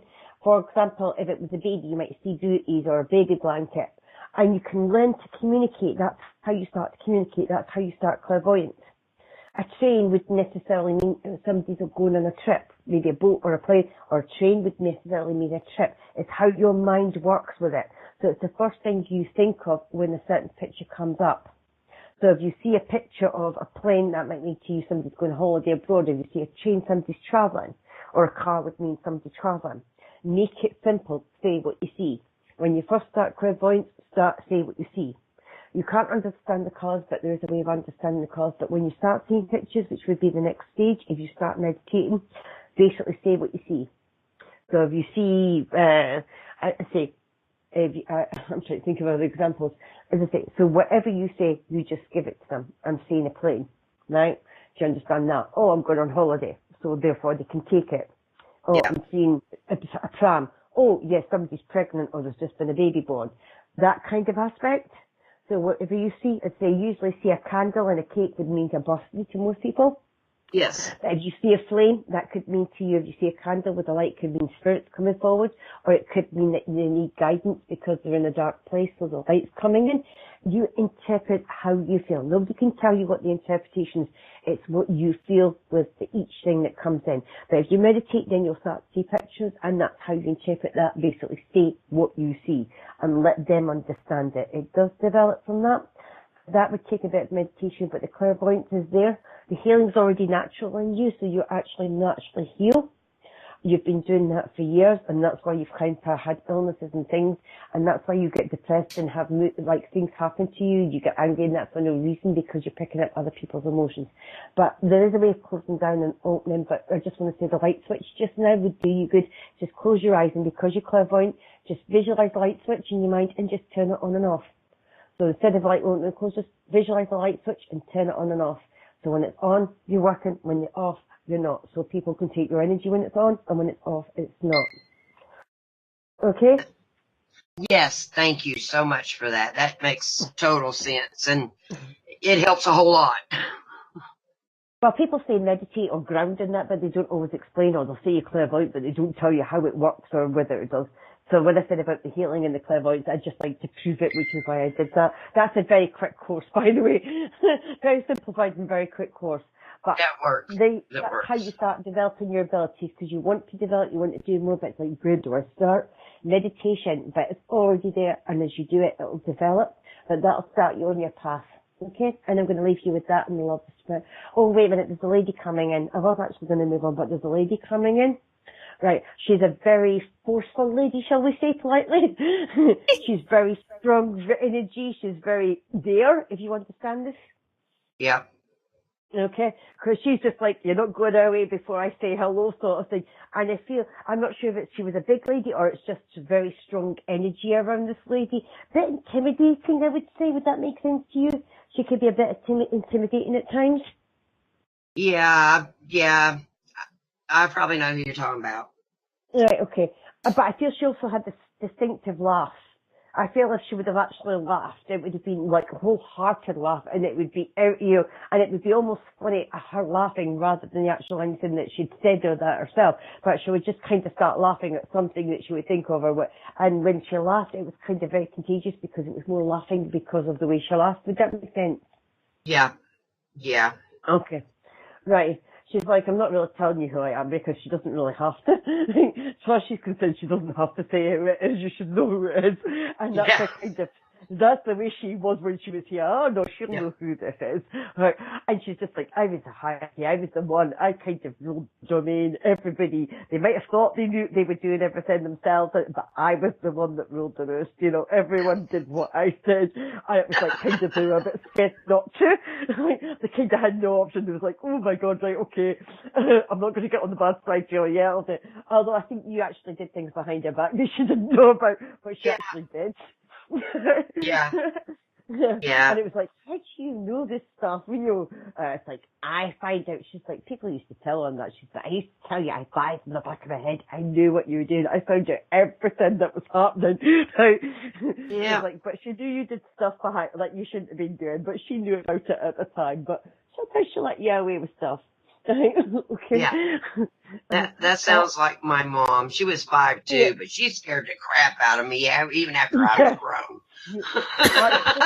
Strong presence and energy is like, she says, but she taught you swells because you're like, you can be stubborn. It's like, you can get your head in the place, you can be stubborn, and it's like, don't take offense when you get told like you're like her, because just take it you've got the good points. Yeah. When she laughed, everybody laughed. You couldn't help but laugh with her because, I mean, she had a warped sense of humor. But when she got mad, oh man, I've seen her scare 6'2" people off, or not but 5'2", so yeah. Oh yeah, she was very, very, you could feel her when she was in the room. You didn't know her, you just knew. I think you could be miles away, you did something, you think, she's gonna know. And you're like, oh God, I'm going back and she's gonna know. It's like, it's like, she just kind of had this instinct, but she had a way, she says, she's still not telling you how, but she had a way of finding out what was going on. Yeah, she knew what I was doing before I was done doing it. Yeah. But she says you got some of it, she says some of the points that you got from her, done you good in the past. like the strength and the stubbornness because you learned to stand up even when you wanted to lie down and just give up. You've Yep. had this, and she was there pushing you on. At this Yep. time, she was there to hold you up, and she's like, I pushed you on. She says, because you're mine, right? You're my family, you're my daughter, and you're not that going to sounds lie like down her. and die. You'll get up there and you'll go out and you'll do it and you'll face it full on. Okay, Yep. she's coming. And she says you kind of get shivers or goosebumps when she comes close. Yeah. Yeah, I still feel her every now and then. Can't Yeah, miss because her. I'm still, yeah, she's still there. She says, I'm still watching. I'm still watching what you're doing. So just remember, just because she's not here on the earth line doesn't mean she doesn't know what you're up to. And when you go over, you've got a lot to answer for, okay? Then you're going to get it all, right? See, if you open up spiritually, you're going to get it all because she's got all these years waiting to tell you all this stuff. But she's kind of laughing because that's kind of her sense of humour. Yeah, a lot of times. Yeah, a lot of times, her and my husband would get in cahoots with stuff. So yeah, I'm not surprised. She tried to do what she thought was best. It wasn't always Yeah, right, but she says, I tried my best. he did. She says, I He did did. what I could with what I knew. And she says, it might not have always been right, but then again, I did what I did. And she just put her hands up to that. You understand that? She I says, do. you know that now. You do the best, right? You do your best. You don't have a guidebook. You don't have instructions. You just have to do what you think is best. And that's all she Exactly. did. But there is love Exactly. coming from this lady. There is love coming from this lady for you. But she just says she's there and she's your strength, she's your power. She's Yep. always there when you need her. And she says, I do hear you, okay? But she's definitely much around you, okay? And she just popped in there. So I'm going to leave you with that and I love this lady. And I appreciate so much. Thank you so much. You're welcome. You have a wonderful day. Thank you so much. Okay. It's so much easier when I have the voice. I know it works that way. And well, we're pretty much out of time, but Oh, right. it's okay. But it's fine. That's the way things work. But I have to tell you something. When you did, good. When you did the breathing, Yeah. okay. I asked everybody in the chat room when you said breathe in through your nose and out through your mouth. I asked everybody in the chat room and said, so how many people did the breathing?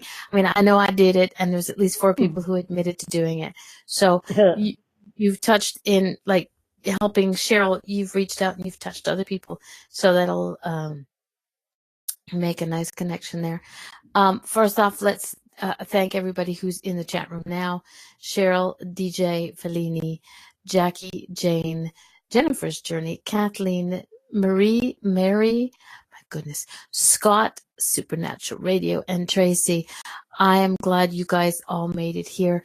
And for those who were here, Carrie, Eric, a guest or two, thanks for showing up. You always have a seat here. You want to come in and take over my show again. You can. I love having. No, you're not. I know what to expect. I know you. We've been friends enough to. I know that when it's gonna happen. When it's gonna happen. But everybody, thank you for coming. And a great connection with Cheryl. And everybody, next week we have Scott. We have Scott. Scott's on the brain here.